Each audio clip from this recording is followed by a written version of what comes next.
Though fig tree bears no budding fruit, nor vines there yield in part, though olives fail and fields lie bare, and grief o'erwhelms the heart, though flocks be lost from out the fold, nor herds within the stall, yet will I praise the Lord Most High, my Savior and my all.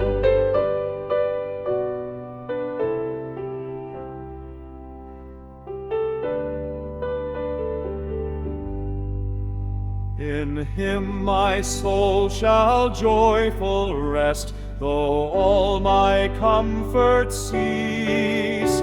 The God of my salvation lives, my refuge and my peace. The Lord Himself my strength shall be, my feet like deer He makes. On lofty heights He sets me firm, no trembling step He takes.